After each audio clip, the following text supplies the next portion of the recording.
Pengamat politik Adi Prayitno memperkirakan Partai Demokrasi Indonesia Perjuangan atau PDIP akan mengambil langkah politik di luar pemerintah dan tidak akan menerima tawaran dari Prabowo Subianto Gibran Rakabuming Raka seandainya Prabowo menjadi pemenang Pilpres. Seperti diketahui, PDIP mengusung Capres-Copres nomor urut 3 Ganjar Pranowo Mahfud MD. Berdasarkan hasil hitung cepat atau quick count pemungutan suara dari sejumlah lembaga survei, Prabowo unggul jauh dari kedua kompetitornya. Adi menyebut ada dua alasan yang bisa dilihat publik terkait peluang PDIP akan menjadi oposisi jika Prabowo Gibran yang memenangkan pemilu.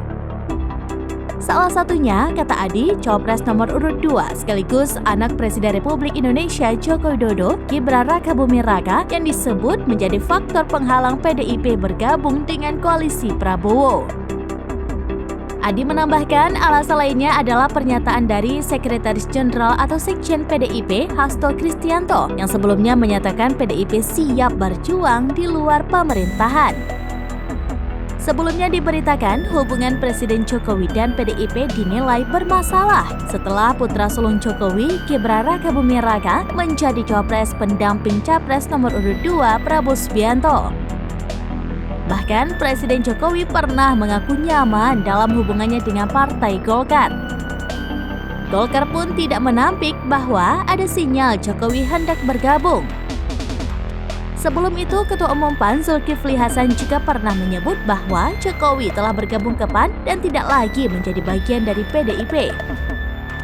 Menanggapi pernyataan Zulhas, Jokowi menyebut bahwa PAN merupakan partai koalisi pemerintah, sehingga menurutnya wajar saja jika pemerintah jadi keluarga PAN.